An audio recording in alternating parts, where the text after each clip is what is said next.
Bu suala 2 bal verəcəm.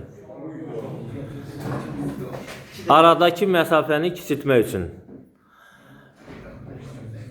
Cavabı doğru verən sanki qalibdir. Demək olar ki, qalib olacaqdır. Sual belədir. Sual belədir.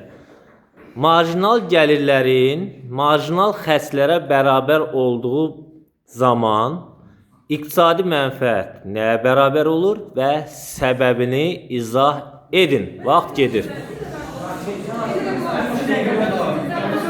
2 dəqiqə vaxtınız var.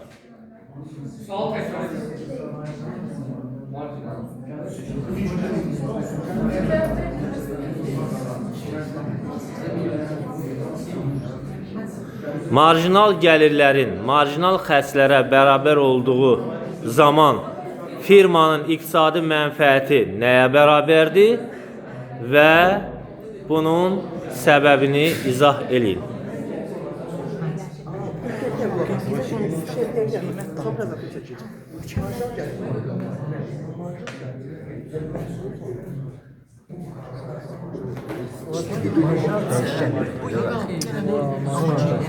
Öz mənfəəti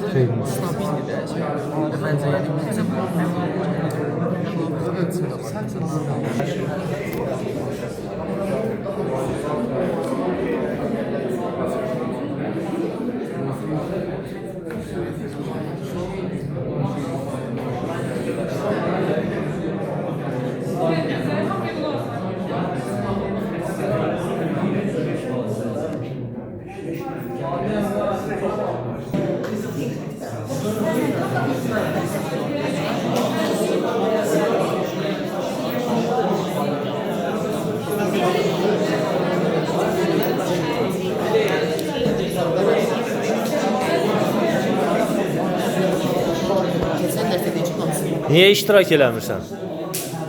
Mən fikrim edir. Uşaqlar, vaxt bitdi. Cavabınızı eşidirəm. Birinci cavabı kim verəcək?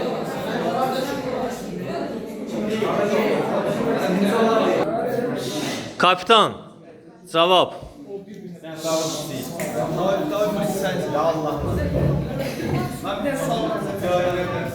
Bəli. Nə deyil? Kim? Adın deyin də. Sonra eşidirəm sən.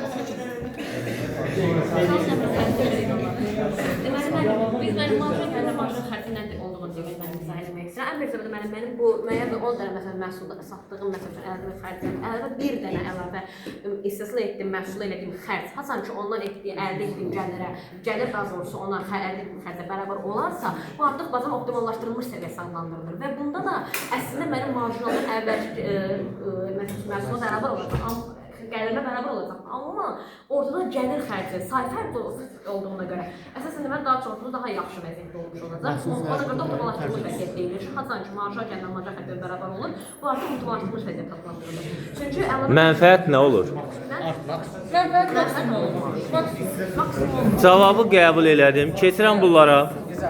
Logistika qrupuna.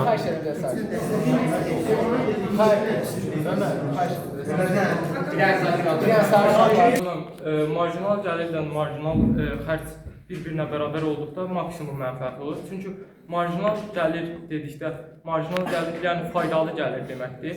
Bunun maksimumu bir-birinə bərabər olanda bu ən faydalı gəlir olduğuna görə, marjinal xərc də ən faydalı xərc olduğuna görə bunlar bir-birinə bərabər olanda maksimum mənfəət alır. Cavabı qəbul edirəm, təşəkkür edirəm.